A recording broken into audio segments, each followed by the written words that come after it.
made this happen. I want to say one thing at the outset.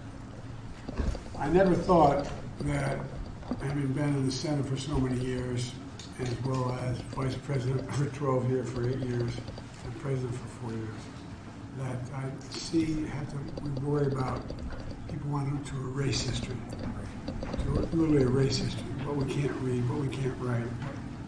And what I'm excited about, beyond the specifics of this, we're rewriting history, we're allowing history to be written what happened.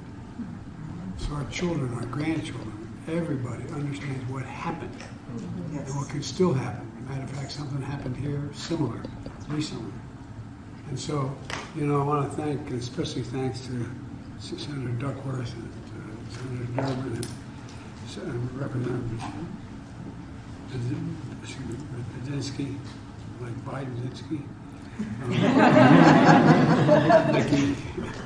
By the way, I moved from an Irish neighborhood in Scranton when it was cold-eyed, moved down to Delaware. I was the only kid in the neighborhood that didn't SKI. But look, over 100 years ago this week, a mob not far from Lincoln's home unleashed a race riot in Springfield, and that literally shocked the conscience of the nation. It shocked the conscience of the nation. But these folks worked so hard to make sure, a lot of people forgot it. There was railroad tracks there, there was a lot going on there. And people forgot it, as if, it didn't happen. You listen to some of our colleagues and think, oh, no. We've never had this problem. Well, you're going to continue to have these problems as we talk about the problems we had before, making sure we solve them. It also sparked the creation of the NAACP, and leaders here today, one of the most important organizations, in my view, in this country. By signing this designation for Springfield 1908 Race Riot National Monument, we remind ourselves we have no safe harbor unless we continue to remind people what happened. What happened. It's really important. And I'm as you've heard me say, when I had an operation years ago, the doctor told me what my chances were, and he said, your problem is you're a senator. He said, you're a congenital optimist. Well, I am an optimist. I'm optimistic about this country because we're good people, but we can't let these things fade. And I want to thank the engineering firm that went out and found the remnants of the facility. I want to thank the Catholic Hospital for donating the site there to make this happen. And all these people behind me. And by the way, we have a Secretary of Interior who knows what she's doing.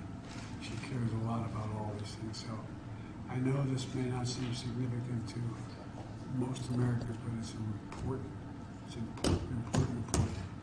And everybody walk by this area and know what happened, because it can happen again if we don't take care of ourselves and fight for this democracy. So I'm going to sign this, and what I'm going to do, because I didn't want to bring out 99 Biden pens, I'm going to give this first signing to the Secretary, and then I'm going to make sure everyone you get who made this happen, you get a pen, okay? All right.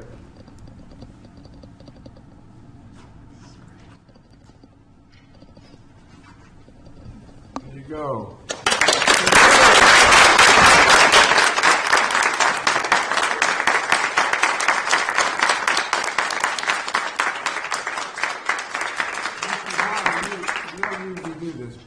Dick, do you want to say anything, or Nikki, you want to say anything, or seriously, you guys worked, you started this in 2022, I think. I did, Mr. President. Actually, we started it even before then, but we really gained steam and got it passed out of the Senate, and it's been stuck in the House. And so I just want to thank everybody here who came together to work so hard, because this is such an important part of our nation's history, what the Midwest has done in terms of being part of the civil rights movement. So much of what happened in the South started and was supported through places in Chicago and in Springfield. And I'm so proud that Springfield, Illinois is home to the beginning of the NAACP. Good things can come out of bad things as long as you don't forget what happened. Yes. Thank you, Mr. President. Thank you. This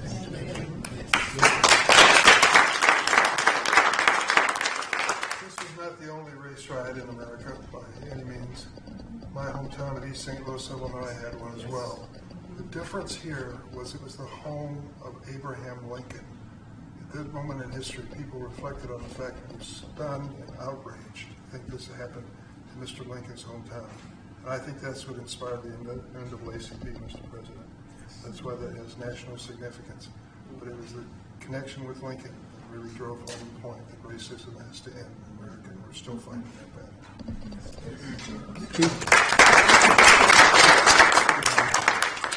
I would just add again an appreciation to you, Mr. President, for honoring this moment in history for Springfield and this just the unanimous support for the community. This is a happy day for us, but that we have so much more work to do in our community and the strive for equality and justice. We still have a lot of work to do. You know, I got involved in politics because of this movement. My state, to its great shame, was a slave state, and when I got elected, I ran to begin to change the nature of the parties. Make a long story short, we're making a lot of progress. It can never stop. It can give hate no safe harbor. Period. Thank you.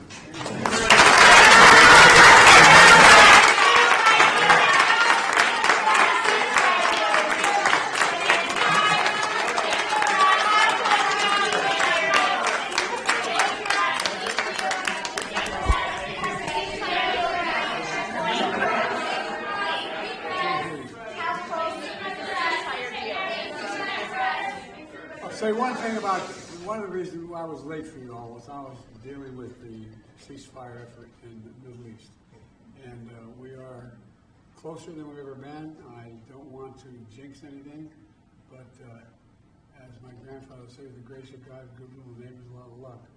We may have something, but we're not there yet.